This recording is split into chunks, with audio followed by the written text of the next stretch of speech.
Hello there! What is going on, my wonderful, wonderful friends? Today, we are going to be talking about the Super Tactical Droid from Star Wars Legion. And I'm, like, gathering, like a fireball, a Kamehameha. I don't know why. That has nothing to do with Star Wars. I'm just really excited because we got some new stuff. So yes, Super Tactical Droid. We've got some looks at the new unit cards. Plural, 3 unit cards that come in this expansion, so we're going to talk about them today. If you are new here, you can enter to win that $25 Amazon gift card giveaway. New round of the giveaway going on, and all you have to do is be a subscriber and leave a comment on this or one of my videos. It's as simple as that. I want to hear from you guys. Which is your favorite Super Tactical Droid, and what kind of lists you think that they're going to really strive in, because I think there's a lot of discussion I had about that. If you want to check out some of those links down in the description below too, you can jump in our Discord and talk about maybe some build ideas. We have lots of family-friendly Legion channels, as well as Armada, X-Wing, and other tabletop gaming specific channels in the Discord, so help yourself. Come on down. There's other links down there too if you want to get shirts or Patreon or any of that other stuff. If you want to check any of that stuff out, I'm also on social media links down there, or get the AI expansion over on Crabbok.com. All of that is down in the video description. So if you're on mobile, click see more, and you can get those links down there. Or if you're on desktop, the button's going to be over here somewhere, something like that. Let's go ahead and talk about this groovy stuff. So the Super Tactical Droid, 95 points cheaper commander, which is pretty nice. This is, you know, honestly, we haven't really needed the cheaper commander since the T-Series came out, but this is kind of like a step up from that, and it's pretty nice. So we have some pretty cool things that we want to talk about here. I'm going to jump into the keywords first, and then we'll do all the rest. First off, Strategize 1. Gain a suppression token to choose a friendly unit at range 1. It gains an aim and a dodge token. So I love this. I absolutely love Strategize. It's for 1 action, you're gaining 2 tokens on somebody else.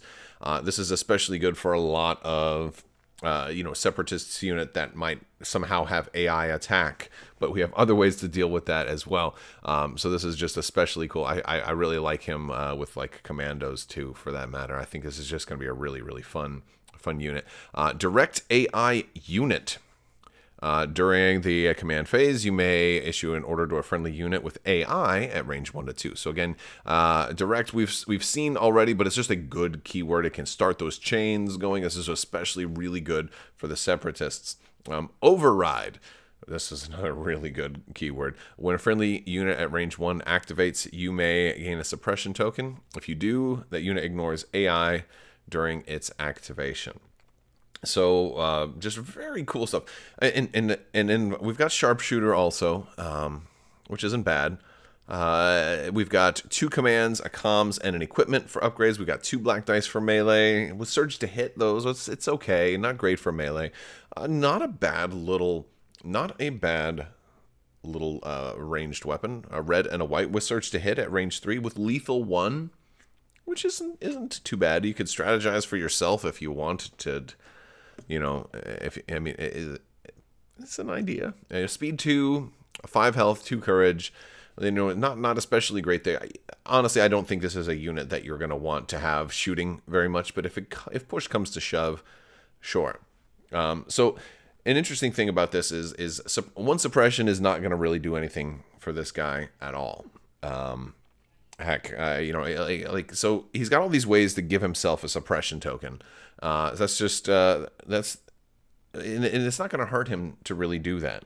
So I like that Strategize is something he can do for himself if he wants to, you know, take advantage of that lethal ability. But I also like Override.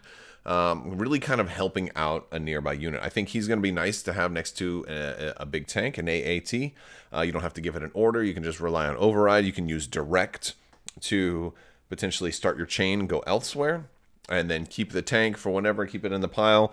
Activate, Strategize, give the tank the aim if you want to do something like that, or give it to maybe a Special Forces. I think there's a lot of options to want to give this thing some Special Forces love. aim and a dodge, which is just really nice. Or maybe this, maybe your your B2 super battle droids too. If you want to run like Team Super, right? You can run a super tactical droid with super battle droids. I feel like with a guy like this, and maybe a T series also, you might honestly run a separatist unit without any B1s. Like, I know that sounds strange, but I feel like maybe I want to try that. Or at least try and go heavier into super battle droids now. Since you've got override and direct, you can issue a lot more of that. Now you have to be close. You have to be up close and personal. But these are good keywords, and they allow you a lot of flexibility that I think the separatists didn't have as very much of before. You always had to get that order chain going. And there's been ways to deal with that, HQ uplinks on your B1s, but if you lose that B1, then you're really hosed, So this is pretty cool, and I think the icing on the cake here is just the strategize. Now, we did not get a look at the command cards yet, so there's going to be more to this unit than just what we see here. Because at 95 points, this is cool, but I don't know if it's that much better than the T series, right? And one of the things that's going to make this have a big leg up on the T series is, I definitely like this better than the T series, but I think but the T series is also a lot cheaper. So I think one of the things that you get when you pay for a commander is those 3 command cards. We don't have those yet, so we will need to kind of see those before we make a fully informed decision. But overall, it looks pretty good. It looks pretty good and versatile. So then we have 2 other options. Now, the cool thing about our other options for the super tactical droids is they're all super tactical droids, right? So here's Kalani and here's Kraken. Now, they're all super tactical droids, which means you're not going to be able to run Kalani and Kraken together. Unless, of course, there's some kind of upgrade that lets that happen. It stands to reason something is conceivably possible at some point. But, for right now, you're only going to be able to run one super tactical droid. So let's talk about Kalani first. Now, one thing I want to say is when we move on to the named super tactical droids, because this is like the same thing as like having, both versions of Darth Vader or both versions of Luke. You're only going to get to bring one. But your points go up 5 points, right? So you're going from 95 to 100. So it's not a whole lot more. 5 points is pretty reasonable. You're gaining. So in Kalani, you actually lose a die color in your blaster rifle. You still have surge to hit. You actually lose a die. Like, Kalani does not want to be doing combat, and I kind of prefer this. I'm like, all right, so I'm getting more expensive, but I'm losing dice color. I'm losing offensive capability. Well, what do you gain here? First off, the most immediate thing is you gain Strategize 2.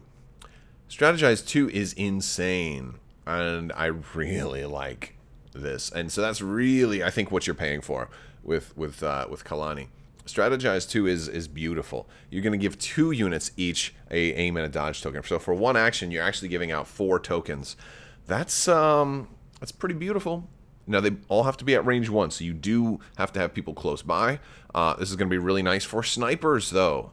Really, really nice if you want to put yourself in kind of like back with a couple of snipers in the sniper's nest or something like that. You also have direct AI unit, so you don't even have to have them start your chain, right? You can still give one of them. Now, granted, you can do the same thing here. You can direct 1 and override 1, but you're only going to have strategize 1. So, I think there's ways to kind of build both of those if you want them to support snipers. You have sharpshooter 2, which is a little strange. It's like something like this guy has got a lesser attack, and I don't know if I really want to be like, you have sharpshooter 1 here. Maybe to kind of balance things out. I'm not super crazy about sharpshooter 2, but you have reinforcements. You may deploy after all units. Well, technically without all units with reinforcements. So if somebody else has reinforcements, then they're both going to kind of go according to the normal order. But you get to kind of wait until the end. And it's a you may deploy. So if you, for whatever reason, want to deploy it sooner, you absolutely can. But yeah, I think this is, like if you want to make sure it fits into that perfect spot where all your other units are going to go, you might want to do it sooner before you try and drop a tank and then realize you don't have room for him. But yeah, you're still going to have to follow other normal deployment rules, but I kind of like the whole you may deploy last. So if you're really trying to be super tactical, and the cool thing about Kalani is I feel like this is maybe giving us like a hint at maybe how a Grand Admiral Thrawn might work on the ground in Star Wars Legion. Let me know if you guys think that, you know, like this is kind of steering in a direction that a Thrawn could be. You know, he could definitely have, like, strategize makes sense. Reinforcements makes sense too. Like, if he's going to go last, like, you know, he's not going to put himself in danger on purpose. Like, that's a possibility. But I really like the strategize keyword. It's basically like quick thinking, but for other people. I don't know if Thrawn would get suppression for it, though. So I don't know if strategize works out, you know, quite so cleanly. But who knows? I mean, it could certainly work. Imagine a unit like with the Pathfinders in Jyn Erso, you know, and they had, you know, they benefited from cover, but also had strategize, so they could get, or they benefit from having suppression, but also then can you know use that keyword to give themselves suppressions. You know, so there's all kinds of, you know, potential that. But I'm getting off topic a little bit thinking about Thrawn here, but I think this is kind of cool when you're kind of getting into that really strategic character. You know, and it's hard because usually the strategy in these games is the player's strategy. But this is giving you options to show that he is both strategic, and so are you, with how you use reinforcements, like how you deploy this this commander towards the end. Do you want him, you know, supporting? You want him strategizing the snipers or strategizing the tanks, right? Or how do you want him set up? So that's kind of cool, depending on where what you're gonna run. He also has some different upgrades too. He has 3 command, a comm, and an equipment, which is basically 1 extra command slot. So I do expect we'll see some new command things that maybe we had someone that we haven't seen yet. So so that'll be kind of cool. It'll give you some interesting build options with Kalani. We have one more. We have Kraken. Kraken doesn't gain the 3rd command, but gains a training option. And Kraken is a little bit more of a commando. Kraken wants to be up close and personal with the enemies, and that is indicated by a number of things. Also 100 points. But this one is, you know, Kraken's got 4 red dice with surge to crit and lethal 1, which is pretty good for a 100-point character. That's a pretty good melee attack. He also has sharpshooter 2 and a 2 black with pierce 1 and surge to crit. So, you know, Kraken has got a much better melee and much better ranged attack option with just that, you know, like, I like it. It's not bad. This is somebody who's going to be attacking a little bit more. Override 2 is also super cool because you don't have to be issuing out those. You can have some guys go with you. Have a couple of B2 super battle droids. Like, if I want to run B2s, I might want to run somebody like Kraken, you know, charge and strategize 1, so I can still, you know, now, granted, if you're going to be doing override a lot and strategize, you're probably going to be getting shot. Then you have to worry about panic, right? So maybe you know, and that's where your training slot comes in. Maybe you're going to put endurance or something like that on there to kind of shed extra suppression. But yeah, I think this is a really cool character. I think it's maybe the one I would take least out of the Separatists, but that's just first glance opinions, and I'm curious to you guys, which one do you like best?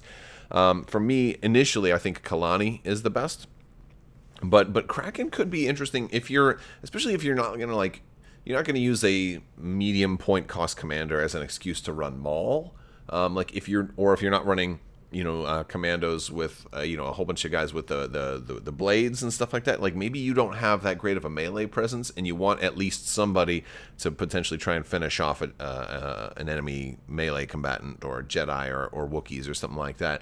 I think Kraken could definitely fit that bill because, you know, he's got that kind of mid-range melee acceptable presence, and I think that's a pretty good idea for a lot of droid lists that might focus on ranged attacks only. That could definitely work. Granted, I wouldn't run him if I also had Maul or Dooku Grievous or something like that. You know, I don't think I would run this one. I would probably go a little bit more for Kalani. And to be honest, like, I'm not sure I really see myself running the regular Super Tactical Droid as much, but I guess we're going to have to see. I'm also really curious how those command cards are going to work out. Because at least this, the Super Tactical Droid, the basic one, is kind of balanced in that it's got strategize, direct, and override. So it's got a little bit of everything. And then if you want to focus a little bit more, like, hey, you know what? This guy has strategize too and direct, but doesn't have override, right? And here, we've got override, but no direct, right? And so if we want a little bit of everything, maybe we just go with this guy. Maybe he's the most well-balanced, It's still got a decent ranged attack. Range 1 to 3, red die, surge to hit, lethal 1. It's a possibility. I only really see the Super Tactical Droid, like this guy or Kalani, shooting on that last round when I've lost a lot of stuff. And I'm like, well, I just need to get some suppression out there, so let's do it. That's kind of how I kind of see that. Or maybe taking out a sniper or a strike team or something, or a unit that has 1 health left, and you're like, well, all right, I got lethal, so I'm just going to aim and shoot. Boom. So I guess that's it. And just for the sake of comparison, our Super Tactical Droid, or I'm sorry, our T-Series Tactical Droid, is only 55 points. It does have the direct, but the direct is got to be for a core unit. And it has bolster, which is nice. So it has a little bit of that support.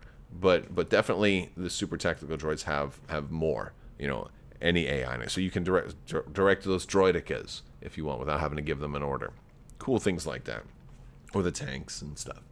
All right, well, that's going to do it for today's video. If you guys like this video, go ahead and give it a thumbs up. Click the bell for alerts. Share the video. Like it. Leave a comment. All that beautiful stuff. And that's going to do it. We do have luxury playstyle tokens in the works. There should be getting some spoilers soon, but you're gonna be really excited about those. If you want to get any other tokens in the meantime, there's links for that in the description below. I want to thank you guys so much for watching. Big thanks to my patrons for continuing to make this channel what it is. So thank you for your continued support. And as always, remember, when writing down your diary, never include the places where you've buried the bodies.